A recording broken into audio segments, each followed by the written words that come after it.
Anybody that's sitting inside of a jail or prison has to start thinking today about how they're going to emerge from this situation. Those were lessons that I learned from leaders that helped me through 9,500 days in prison. They kept me inspired. And that's why I work so hard to try and find leaders out here in the business community that can help me convey this message on the importance of developing communication skills, building our vocabulary, learning math skills. Because sometimes when we're locked inside of those jails and prisons, we don't really appreciate the connection or the nexus between how we communicate, what we know, and opportunities that we can create. And that's why I reached out to Aaron. Aaron, thank you so much for being a part of our program. Today is Sunday morning. What is it? May the 2nd. We're rather early, and you're just so gracious to take time to visit with us at Prison Professors today. And what part of the country are you in right now? I'm in Connecticut, Michael. So you're in Connecticut. And what I would realize, I told you during our pre-call, we try to create these courses as a social justice initiative to help more people who are in jail or prison put pathways in place so that they can emerge successfully. And it would be very helpful for us if we could learn about your business and about the training that you did to become a successful small business owner. So what kind of business are you in right now? So right now, Michael, I'm in an accounting business. So typically our focus is for small business owners. Now, small businesses could be just one person. You don't have to have employees. So it could be really, really small. But we focus on helping those small businesses learn about business, learn about how to do their numbers, how to keep their books, how to save themselves money, thinking about what they're going to pay in taxes, all the business side of business that no one really teaches you. You might know how to do the business itself, but you don't really know about the numbers part of it. So that's what we help.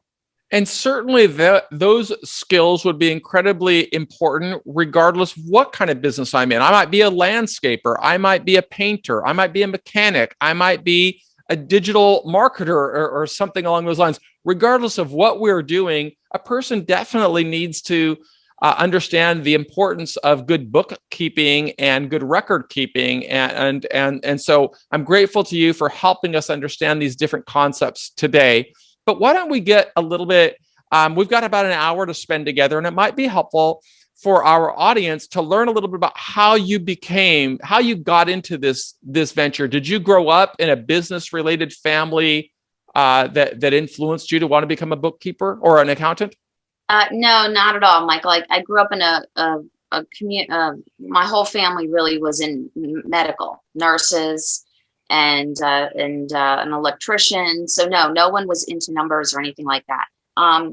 It just, I don't know really where that came from. It was just a kind of a desire to understand where my money was going, and it just kind of blossomed from there. I did end up going to college and going into a business program. Well, So there's a lot of lessons in that, because just even understanding that you pursued something that was different, that you didn't know, that you had to train to get there. That's an important lesson for people in jail and prison. And if I were still in prison, or while I was in prison, I would always pay attention to those kinds of nuances and say, well, Erin became successful in business. She didn't start off thinking she was going to go into business. I have to kind of learn from her footsteps because I know she's led clues along the way. Did you grow up? You said that you grew up in a family of electricians and nurses. When you were growing up, did you have a influence or mentors on people telling you the importance of education, or did you have to learn that on your own? And when did you start paying attention to education? Michael, I grew up in a very difficult situation growing up, but my parents were divorced when I was very young. There really weren't any mentors. So basically I paved my own path, I guess. I did learned a lot about what was going on around me and maybe things not to do. My father did have a successful business at one time and lost it all. So that was, very eye-opening in many ways.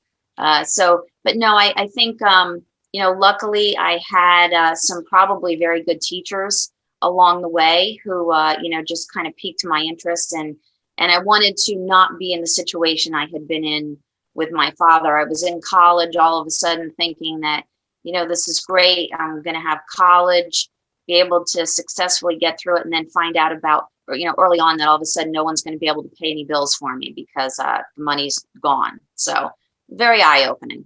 So I think that a lot of people in jail and prison, particularly women, are going to be able to relate to that story. Sadly, a lot of the women who serve time in prison are there because of external circumstances in their life. They fell in love with somebody that got them into trouble.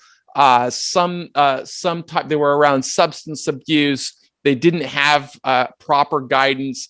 And so you could be, I kind of asked you to come on because I wanted to feature a female who may be able to be a role model for these people and give them hope. So like, I appreciate you saying that you grew up in a difficult background, because I think a lot of women will relate to that. How old were you when you started to come to terms with saying, I'm going to have to be responsible for changing my life? And what were some of the, if you were young, what were some of the things that you initially did, like getting jobs and so on? What kind of jobs did you get? Yeah. And again, I think in life, looking back, we make choices. At the time, it was probably more about survival. I grew up in an abusive situation when I was young. So my way of getting out of the house was to have multiple jobs. As soon as I was able to work, I babysat, I took care of dogs for people. And then as I got older and actually could work in different situations, I always had multiple jobs. So it was my way of, getting out of the house so I wasn't there to be abused. But in the same token, it was also, teaching me about money, about business and different things at the time I didn't even realize were happening. I think that many people will relate to in prison, in our audience, many people who are in jail or prison, they grew up in abusive relationships and, difficult circumstances.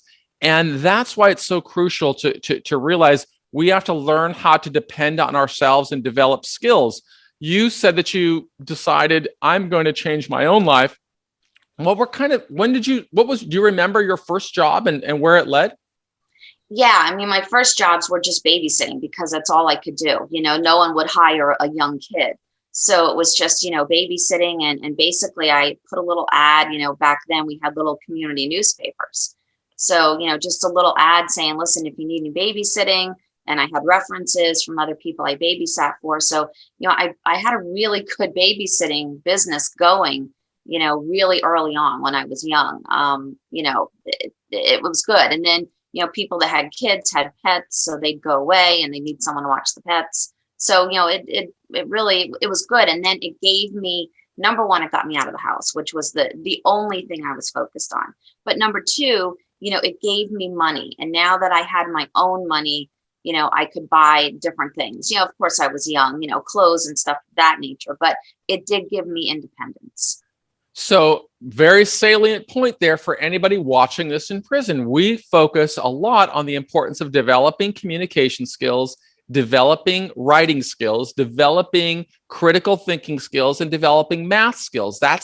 Those are the building blocks that can lead anybody from a time of struggle to a time of a better circumstance.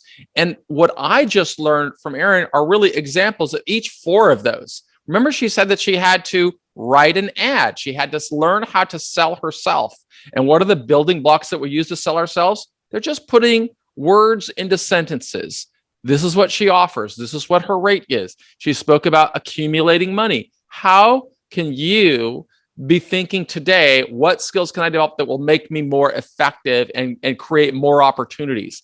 Once you became more independent as a young woman, and what other job opportunities opened before you said that you advanced to college, besides babysitting? Right. Well, so at that point, once I, was legal to work, old enough to work, then, I worked at a 7-Eleven, which was a convenience store. I worked at a pharmacy and a gift shop. I worked in a real estate office, showing people around and doing tours of model homes. Basically anything and everything that I could do. And I still continued the babysitting and the pet sitting. So whatever I could do to save up as much money. The end goal here too, Michael, was save up money to get out of the house. Again, it was all focused on, I'm not in a good living environment. I need to get out of here. And this is going to get me to that end result. So again, another important lesson for all of us to learn. If we develop a strong work ethic and we set this pattern of incremental goals, first goal, just get out of the house. Second goal, just raise some money.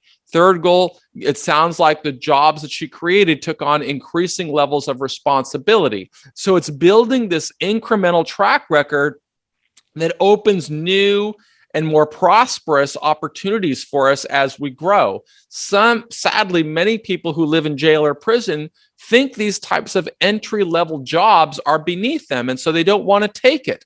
So, but I think if I were in prison, I would have looked at Erin and said, well, I want to take these incremental steps as well. What can I do where I am to maybe create more opportunities that will open for me when I come home? And that's what I would really encourage any participant in the Prison Professors programs to listen and learn from the leaders that we try and profile. When was it, Erin, that you made kind of the decision to be on a college-bound track? And what did you do to advance prospects to get into colleges? Well, at that point in time, we didn't have the internet, so everything was done on paper, but at that point, I knew college was going to get me out of the house and I needed some skills. So at that point, I researched where I could go, what was inexpensive. Staying locally wasn't an option because I needed to, get out of the situation I was in. So I found an inexpensive school in Florida and went at the time I was living in New Jersey and just kind of upped and moved and went to Florida. I ended up graduating high school early, and I had planned that out because, again, I wanted to get out of that house as soon as I could. So I graduated high school early, right before Christmas. And in 10 days, I was in a car driving down to Florida. Well, there's another important lesson, and that is if you really know what you want to do, you can put projects in place to accelerate that pathway. Erin was able to graduate high school early. And today, I don't know what levels of opportunities you have if you're in a state or county jail. I was in federal prison, and in federal prison, there is a law called the First Step Act. And that First Step Act allows people to work toward persuading a judge to let that person out early. But that doesn't happen by accident. It happens because somebody very early on thinks about building a compelling and extraordinary case. How many students graduated from high school early, Erin? I was the only one. I mean, I didn't know anyone else. In fact, when I went to the guidance office and planned this out, I think they thought I was crazy. But again, it wasn't the time where we communicated really about what was going on, abuse and that kind of stuff. It was a time when we didn't speak about it as much. So I'm sure they knew there was a reason why I was doing this. It wasn't something I shared with them, but they were supportive of me and helped me along that journey to get out of there when I wanted to.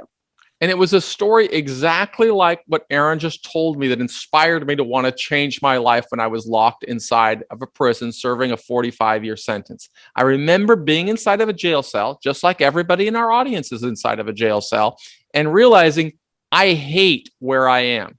I hate being in prison, and I want to get out of prison. And if I were to tell that to a case manager or a counselor, I would have gotten that same level of reaction. You're crazy. This is your sentence. There's nothing you can do about it. But if you learn from Erin, you say, you've got to build your own records. You've got to create your own opportunities. It doesn't happen by accident. Success doesn't happen by accident. It happens by looking at people who are self-directed and say, I'm going to create my own tools, tactics, and resources to become a better self-advocate. And it sounds like you became a great self-advocate Aaron, and I would submit that that just really requires us to define success. What is it that we want to achieve? How am I going to get there? And then execute on that model. And I found that to be just a pathway to success in any area of life. And every time I listen to a business leader like Aaron, I find that same message. And I hope that you are finding this message as well. And I'm so grateful to you, Aaron, for sharing us this very personal story about growing up in an abusive, difficult circumstance and wanting to change your life, but then executing on the model. So you get down to Florida all by yourself. And what are you, about 18 years old? 17? I was actually 17 when I got down there. Yeah. So you're 17 years old, you enroll in college, and did you enroll in a course of saying, I'm going to be an accountant at that time? Or what were you studying when you initially started, and how did that evolve? No, I enrolled in the business school. So I figured, it was going to be something business related, just didn't know what. So I was on the business path. And I figured, I'll figure out the details later. At that point, in my mind, I had escaped. I had gotten out of this bad situation.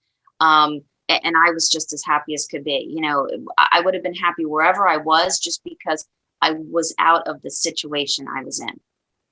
And when you were in high school, were you an exceptional student with like advanced placements grades and 4.0, or was getting the grades to get to college require a lot of work? I always had a lot of studying to do. Yeah. So I was always, I did decently in high school, but it didn't come easy. It was something that I needed to study. It was a struggle, but I got through it. So when you said that you were on a business track and you were studying business, was it general business principles that you were studying, like how do businesses operate and business structures and the way the entities are organized? Or did you hone in on a specialty like accounting or bookkeeping, or did that come later? How does one go about becoming an accountant? Yeah, that came later. So in the beginning, it was all the basic courses, entry level. They want you to take a business management class and a business marketing class. And they're more general categories that you have to take to give you an overview in the beginning to kind of help you figure out what type of business you might want to go into. So you have a little bit of everything just to get a taste of the different options. And your commitment to those different levels, I think, probably was a little bit easier to learn because you had already been doing that on your own. You learned to market yourself as a teenager, babysitting, putting your own ad out. You learned how to manage your own money, clearly getting enough resources to get down to South Florida or in Florida and starting your life. Is that where you concluded your education, or did you advance anywhere else? No, I was in Florida for about a year and a half, and then I ended up transferring up to Rhode Island and finished off my college there. That when I got to Rhode Island, that's where I decided I was going to go into accounting. Now, I did have a roommate in Florida who she ended up to be an accounting major. So I'm sure that swayed me a bit too. I learned a little bit more about it. Did you do any research, or what research can you tell us you found about the earnings of somebody who specializes in accounting or bookkeeping or things along those lines? And how did that influence your decision? Yeah, I mean, again, back then we had to go to the library. We couldn't just hop on the internet and do any research. But I had looked around at the different jobs available in business. I have to say, though, Michael, I wasn't looking at the dollars that I could make when I made the decision. I was more looking at the skill set that was required. I always liked math, so I figured accounting was almost kind of natural. But at the time, I can't say that I made the decision based on the salary that I could make. It was more that, is this something that I'm going to enjoy and be able to do and to help people with it? Could you tell us a little bit about the entry-level positions that are available for somebody that may want to pursue this type of career in bookkeeping or accounting? What should somebody expect to earn, and how would those earnings grow as they develop more experience? Well, I have to say, as a bookkeeper, you don't need a college education. I mean, you have to like numbers, and that's really the start of it. And you have to be willing to learn. That's the big thing. I mean, when we hire bookkeepers, I'm looking for someone who has a knack for numbers. It can't be someone that says, "Oh gosh, I hate numbers. I don't like math. I hate numbers." Then accounting probably isn't the best, fit for that person. But if they like numbers and they're willing to learn, it's a great entry level position. Especially for females.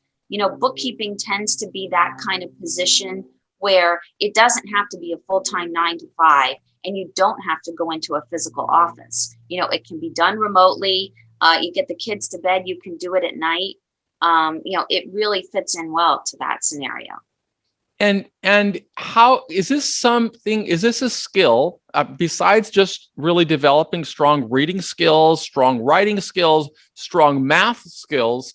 Are there other skills that somebody who's in jail or prison that may not be able to do books right now, but what skills could those people develop that might accelerate their pathway to building a career as a bookkeeper or tax preparer or anything along those lines? Could you recommend what somebody might pursue on a self-directed path? Yeah, I mean, I think a basic knowledge of how finances work, how when you receive money, whether it's from work or from other sources, and how you keep track of your money that you receive, and then also how you keep track of money that you're paying out for your bills and things of that nature. That's really what bookkeeping is, Michael. It's, it sounds really complicated, but it's really just managing the money that comes in versus the money that goes out and keeping track of it all. Well, it does help also, Michael, to have some basic computer skills. Sure. And so even if a computer is not available inside of a jail or a prison, and sometimes they are, sometimes they are not, there's generally a typewriter available. And even learning how to use a skill like a keyboard like this is a very valuable skill. More opportunities open if you can become fluent in using your fingers and communicating with your fingers, first with the letters, but then I imagine you're pretty fast on this little section of the keyboard right here as well. So it's all of these types of motor skills and thinking skills that are going to put a person in a position for a job where the person can be self-sufficient and they don't have to rely on somebody else. I've met so many women who sadly fell under the influence of an unscrupulous man, and those decisions led them into problems with the criminal justice system simply because they were dependent on this person. But when a person becomes independent, like we learned from Aaron, when they choose to invest in themselves and they break away and they say, I'm going to develop the skill set and I'm going to grow, new opportunities open, and all of a sudden they don't have to rely on anybody anymore. And so what are the earnings like? We're filming this in 2021, and I know that earnings are kind of fluid and fluctuate in different parts of the country, but just talk about the area where you're in. What does an entry-level bookkeeper earn? Michael, here in the Northeast, I would say an entry-level bookkeeper with very minimal experience that's willing to learn, you're probably looking somewhere at about $25 an hour. So that's certainly a livable wage, even at that level. But then you can advance. That person can advance those earnings as they develop more skills. Oh yeah. And here's the cool thing about bookkeeping or accounting is that everybody needs it. Everybody. So if every small business owner needs it, I would be thinking when I was in jail or prison, what can I do to accelerate the pathway for me to be able to make sure when I come back to society, I don't have to be dependent on somebody giving me a job. I want to figure out a way to create my own income stream. And there are a number of ways that somebody can do that, including just filing tax returns, like just doing those tax returns. I know I've got a number of business entities, so I pay quite a bit to accountants, and so I'm doing taxes. But I got to think even somebody working at, Target or something also has to file a tax return. What is the going rate? I know there's companies like H&R Block and these types of companies, but what is the going rate just to file a tax return for a regular a W-2 employee? You're probably looking somewhere, Michael, in the 200 to 250 range for a basic tax return. And how long does it take to produce that for a basic tax return? You mean the time to Yeah, create if I'm a that tax bookkeeper return? and I'm skilled at that, and I get all the documentation, how long would it generally take me to prepare a tax return? You're talking maybe 15 minutes. So you make $200 and $250. So really, the whole issue here is learning how to communicate in such a way that you can get client acquisition. It seems like in all businesses, these are the real hurdles that we have to struggle and that, but we have to overcome. But if we develop that skill, we can build a business in accordance with our work ethic and our commitment and our honesty and our willingness to show other people how we can bring value to the marketplace. And do I need a license or anything like that to create tax returns for people?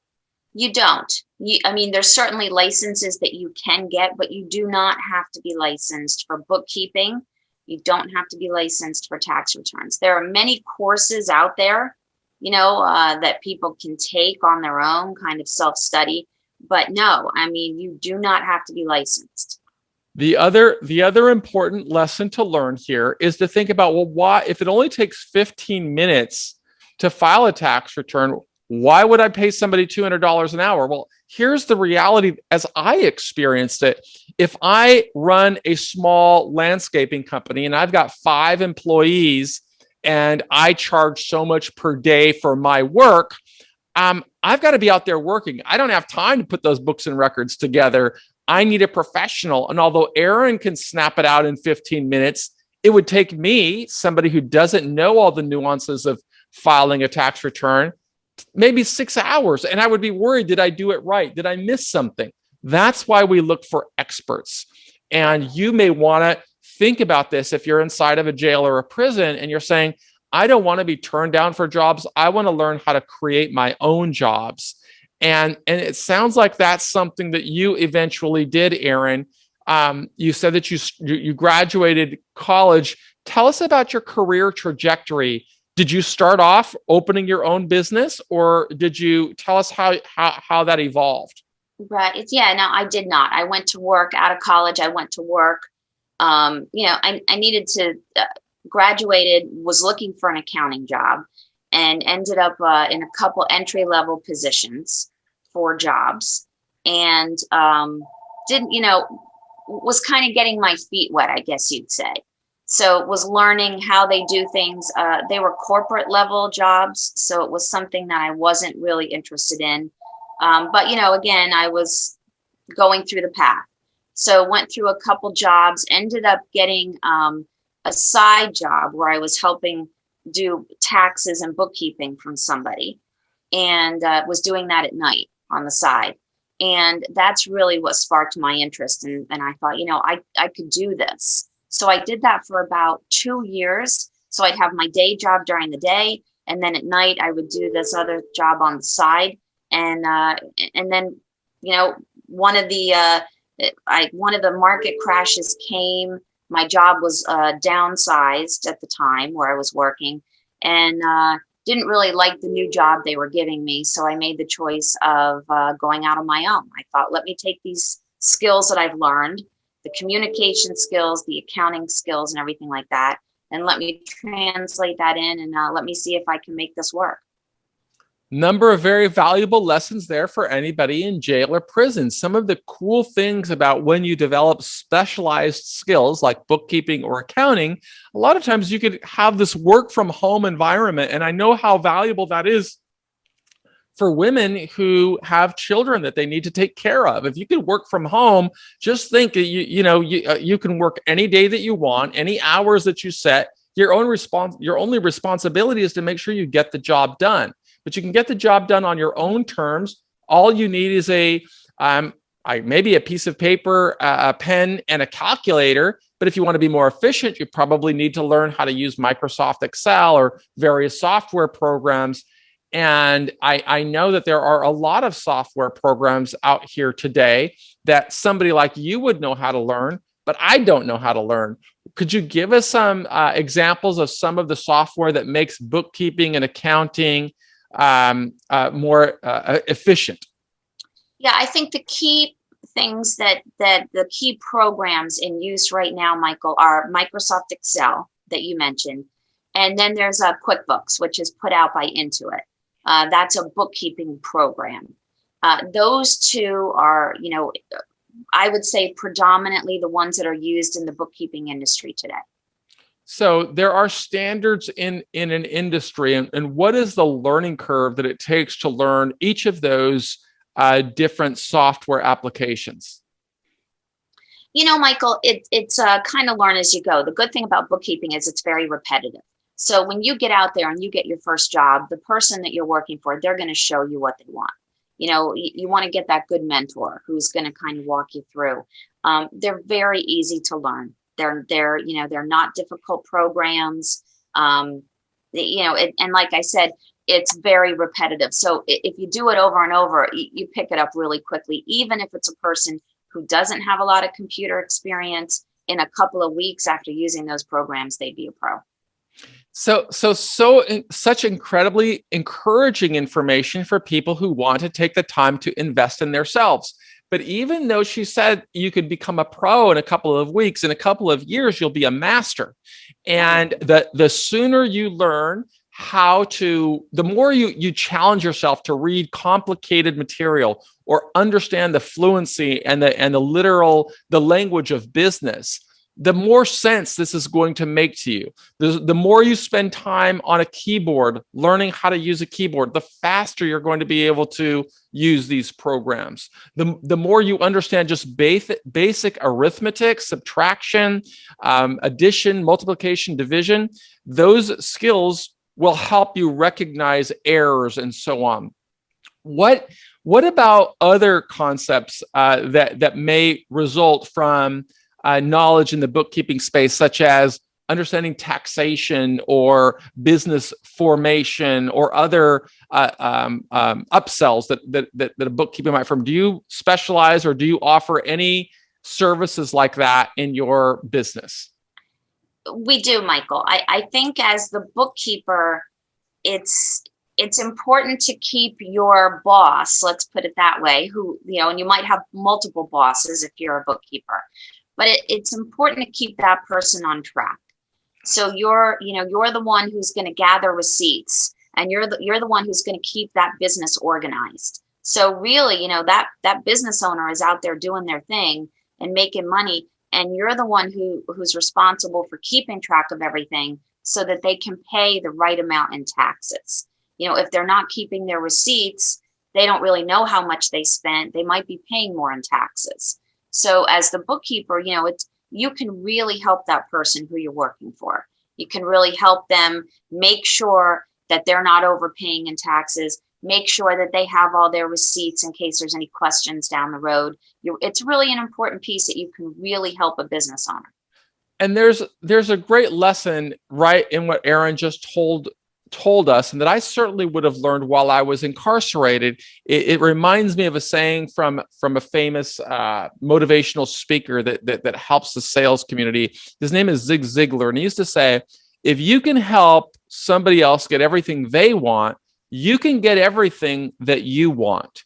And a business owner makes a huge investment in capital equipment, printers, computers, trucks, office space, desks, all of these things. And what they don't have the time to do is to keep track of it all. We get disorganized. And so we need really well-organized people like Erin, and hopefully like you, if you're interested in pursuing a career like this. The more value that you can provide to me, the more compensation you're going to be worth. And so it's important to recognize that the more you invest in yourself, the more opportunities are going to open for you. I mean, in your experience, of working with businesses, small and medium-sized businesses. I know that in the corporate sector, it may be very difficult for somebody who has a felony conviction to get into the accounting field because you're managing numbers and money. But when you're working with small businesses, do you have thoughts on how big of a burden it would be for somebody who developed the skill to go out there and start building a career as a bookkeeper or an accountant? In this day and age, Michael, with the internet and everything, it's not difficult. The whole thing is to get that first client, and that first client might be someone that someone in your neighborhood, someone in your town, someone that you went to school with years ago that now has a side business and maybe just needs some help. A lot of times a business owner won't refer to it as I need a bookkeeper. They'll say, I need someone to help me get organized. Just my books are a mess. My papers are everywhere. So it's a foot in the door. You help them get organized. You make some folders. You get them a filing system. Nothing fancy, but that's your foot in the door. So a lot of times that first client is going to come from someone who a friend, a family member, something like that.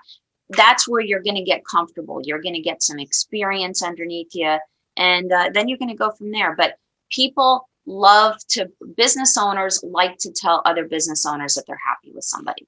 So that's another reason for us to really develop these critical thinking exercises. And Erin not only has agreed to volunteer to give us a full hour for a course on a Sunday. I'm just so grateful to you for doing that. But she's investing another 10 hours to help us build this lesson plan that has these critical thinking questions in it that you can be thinking about right now. And there's no right answer. There's no wrong answer. It's just the task of learning, how do I come up with an answer for this question? If I can put my words into sentences and sentences into paragraphs, I can advance the prospects of showing how I'm thinking or rationalizing. That's how we develop stronger critical thinking skills. And to the extent that we develop those skills, we can persuade business owners why they should hire us. And now I'm going to ask you kind of a question that I think is a very valuable question to people in jail or prison.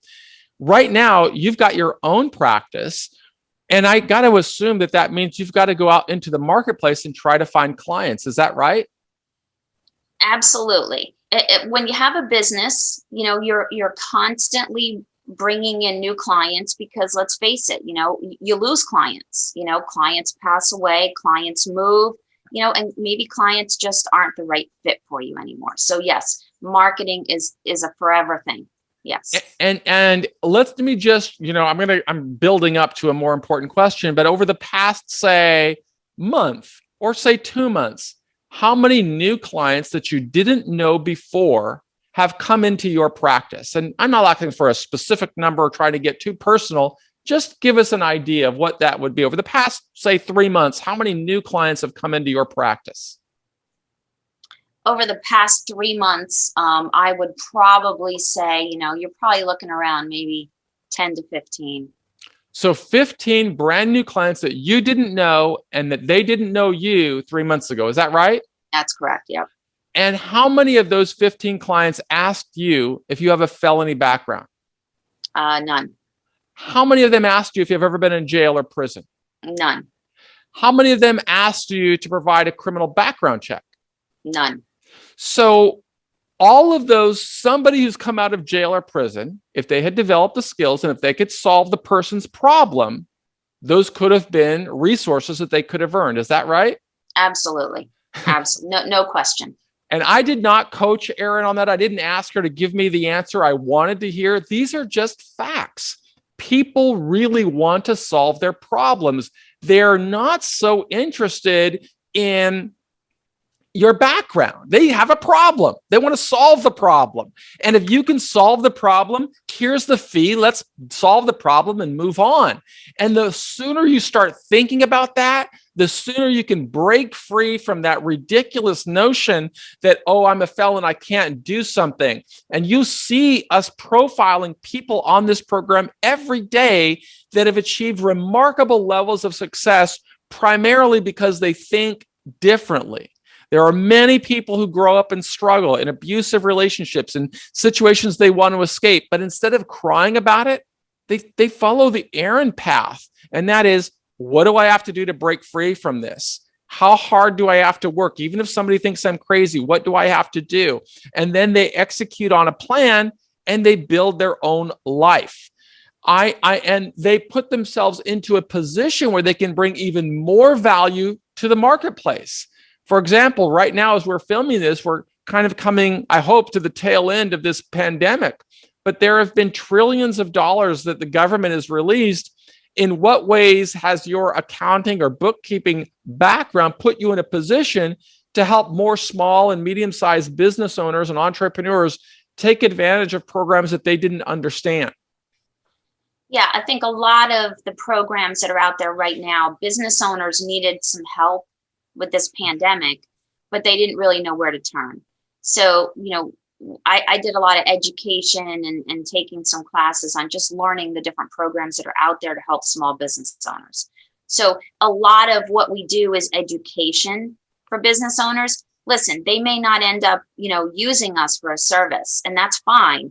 But by the sheer fact that you can help someone and educate them about what's out there, that means a lot to that business owner. Chances are they're going to use you for services because you helped them out.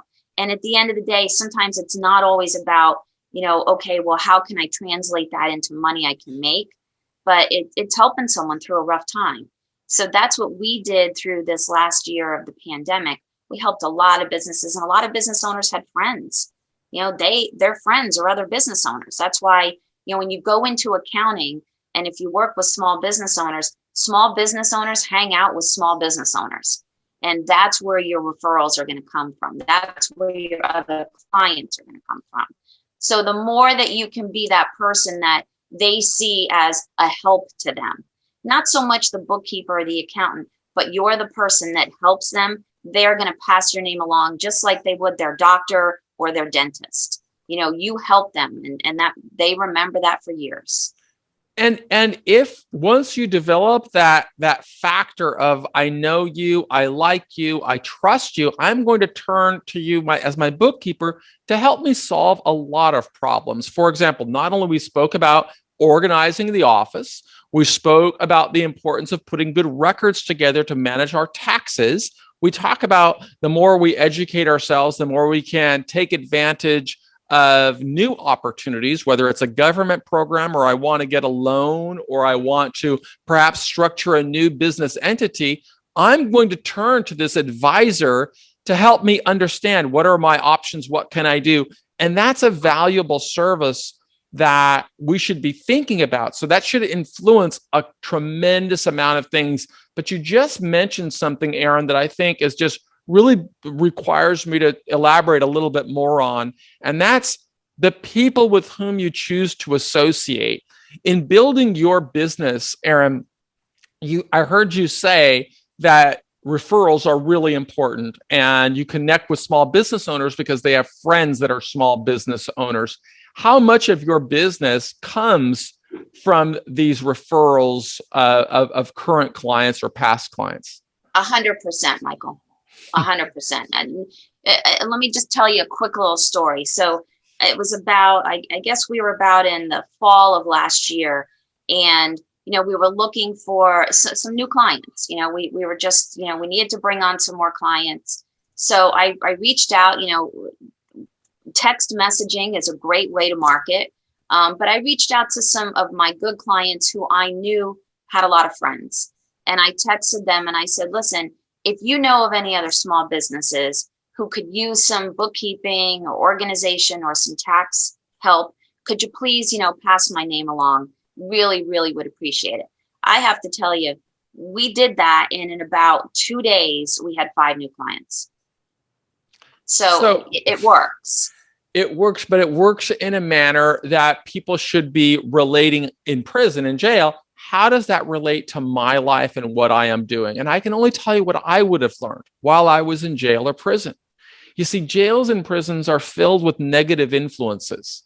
And many times people in jail or prison will suggest you forget about the world outside and you focus on your life inside of jail or prison. And you may associate yourself with people who have influence in the jail or prison because they've got some level of control, like who watches what on television or who sits on what table or whatever. And it may influence the way that you talk. But the reality is that the more you learn about living in prison, the less likely you are to develop the types of relationships that Aaron just described. When I listen to you, Aaron, I'm impressed by the language that you use, the way that you communicate, the word choice, your sentences, all the cadence of your talk, all of that communicates to me that you're a business professional. And if you're in jail or prison, I would encourage you, pay attention to Aaron's diction and say, how can I incorporate that kind of diction into my life? Because if you came out, Aaron, and even if you had those contacts, but somebody spoke, let's just say somebody spoke in a manner that suggests they just came out of the prison. And I'll give you an example. Hey, homie, what up, doc? I talk like that. How does that translate into getting me more clients? You get clients because people see you as somebody who's an advisor, and your communication skills are really relevant to that. Isn't that true? It is true. I think people want to feel comfort, and they want to like you, is what it comes down to. They really, if you're a likable person, if you just are down to earth and you can communicate well with people, whether it's in accounting and bookkeeping or something else, you're gonna be able to be successful because communication is going to be the key. And communication is not only the way that I speak, it's not only the way that I write, it's also the way that I present myself. It is also the mannerisms, whether I am friendly and I smile or I am threatening and foreboding. Inside of a prison, a lot of times people want to think about how can they get respect, but the respect that they're trying to get is more like, how can I make other people fear me? But that doesn't work in society. We just heard from Aaron talk about be friendly, make people like you, make people trust you, smile at people, and business is going to come your way.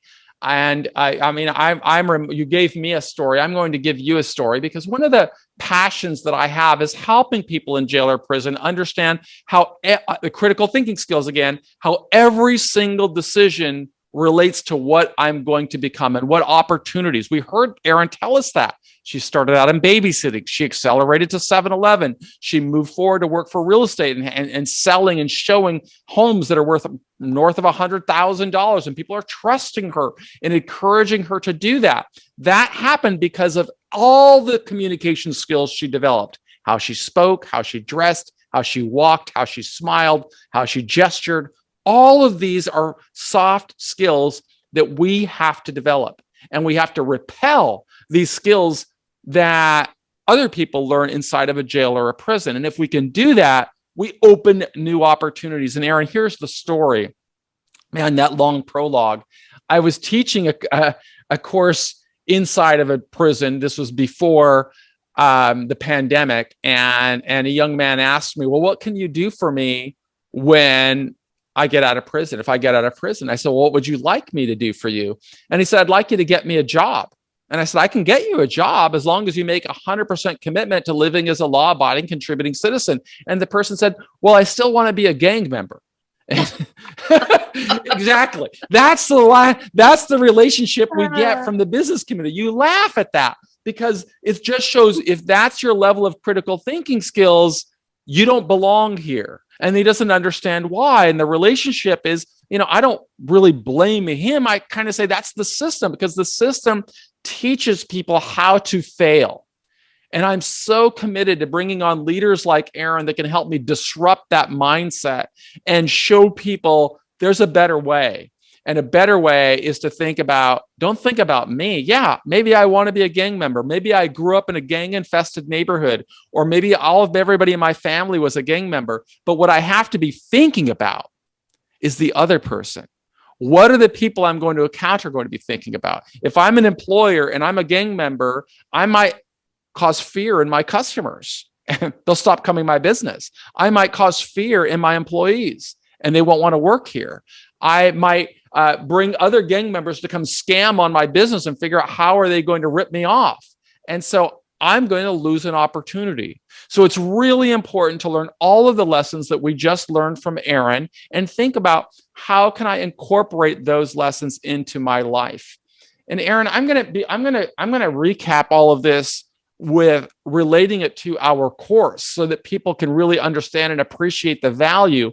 But before I do that, I'm going to ask you if you have any advice or if there's anything I didn't ask you that I should have asked you when we're trying to teach and inspire people who live in jails and prisons. Is there anything I should have asked that I didn't? Or do you have any parting thoughts that you might want to give to our audience?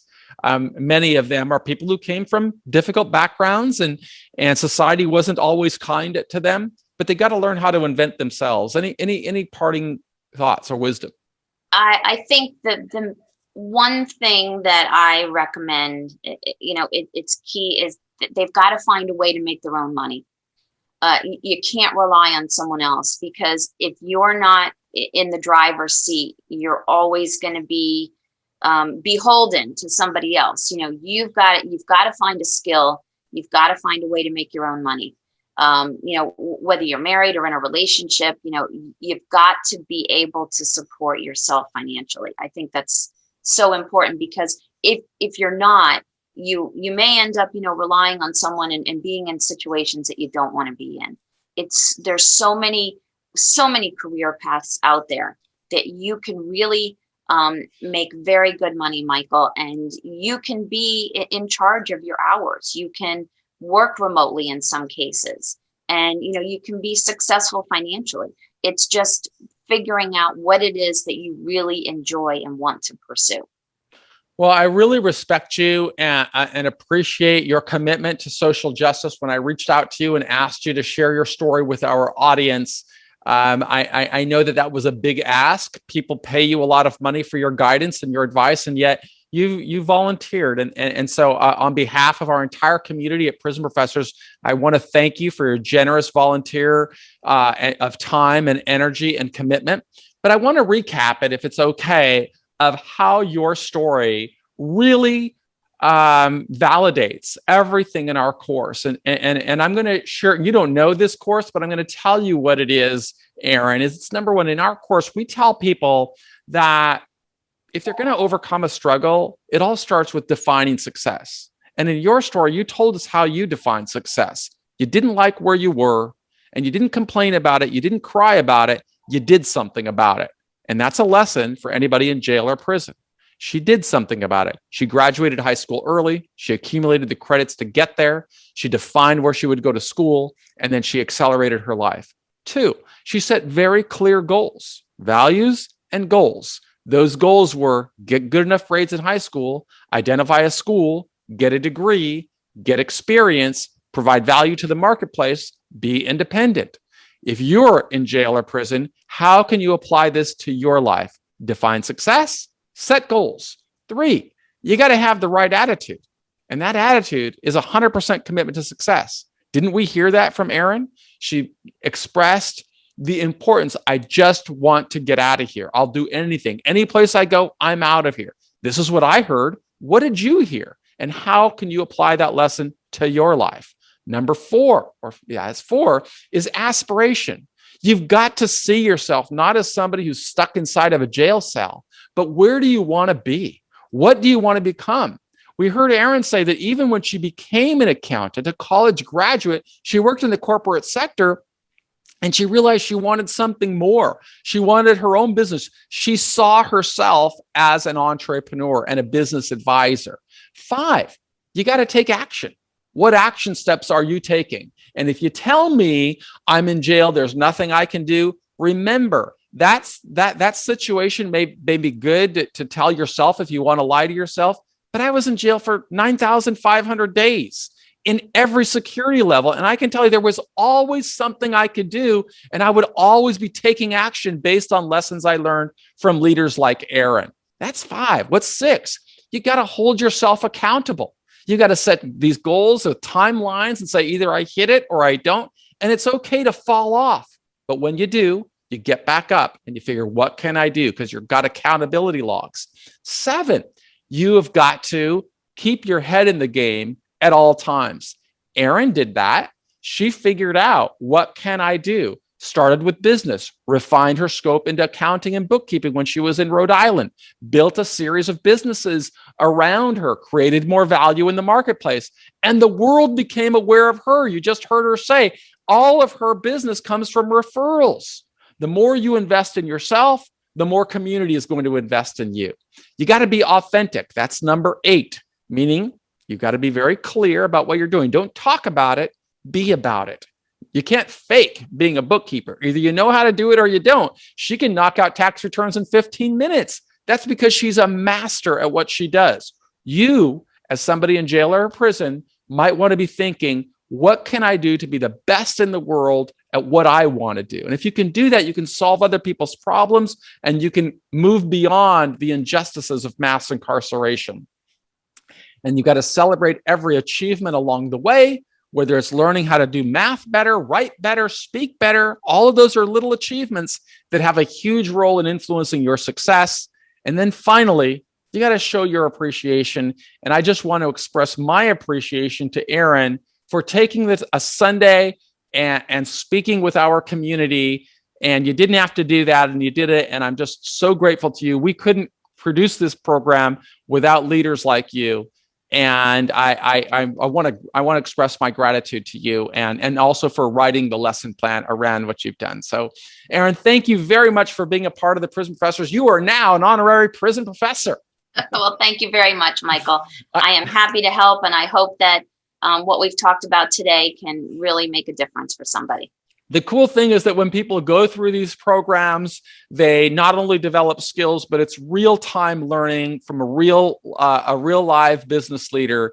And I'm just very grateful to you for sharing. So I think we've gone through our time, and I've imposed enough on your Sunday. But thank you again very much. And if you're watching this on YouTube, please subscribe. Please like us on Facebook if you're watching there. But most of our audience are inside of jails and prisons across America. And again, I just want to thank Erin, and I want to thank you. We believe in you, and we want to see you come out successfully. Thank you. Thanks, Michael. Take care.